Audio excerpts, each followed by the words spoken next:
Hi there, it's Joe from Signagelive here, and today I wanted to talk to you about automatic playlist updates. Now, this is a feature that we've had implemented into Signagelive for quite some time now, and I often think it's one that might be a little bit overlooked as well. There's been many times that I've been speaking with customers, and let's say they have a playlist and they have content in that playlist, and they make a change to that playlist, and it's already on a player. They then go through the process of publishing that playlist again.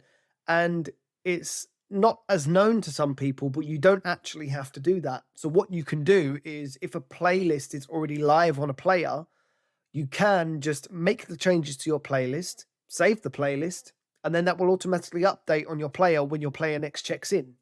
For the sake of example, I'm going to demonstrate this today. So let's go into content and playlists, create and edit. And we are going to make a brand new playlist. So we're going to do this, save this, and Joe's auto playlist update test. So let's call that.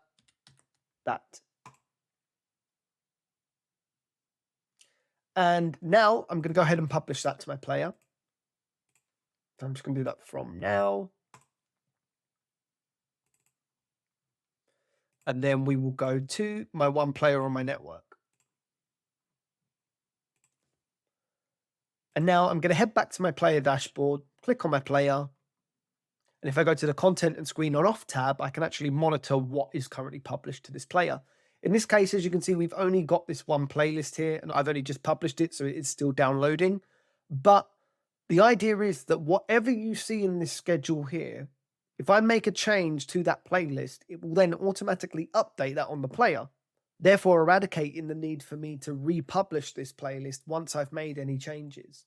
And this is great because it speeds things up. So for example, let's say you've uploaded some new content to your network. You simply want to drag and drop that into a playlist that you know is already on player. You hit the save button. And as long as your player is checking in, you have the confidence to know that that content is going to download when that content check happens. Okay, so I've now skipped forward a little bit. And now that the content is officially downloaded on this player, we can tell that by the fact that we've got the green indicator here. Now let's watch what happens when I make a change to this playlist, but I don't actually go through the process of republishing it. What I'm going to do is click on the three dots here, click on edit. That will take me straight into the playlist editor. And as you see, here we are, Joe's auto playlist update test, and we've got our one asset there. So let's add another asset here. Let's go for a BBC widget, for example. And again, I'm going to save the playlist, but I'm not going to republish it. And here we are back on the player dashboard. And as you'll see, my green indicator has now gone red, which means that there is new content that is pending to go to this player. If I now click on the player and head over to the content and screen on off tab, as you'll see, there is a red indicator here, therefore meaning there is pending content.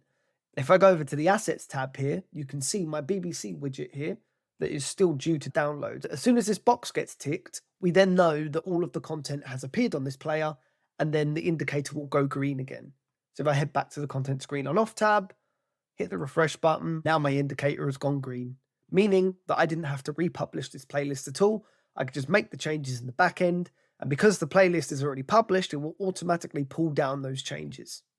I hope that helps and makes sense, and if you have any further questions, please feel free to get in touch and we'd be more than happy to help. We'll see you on the next one.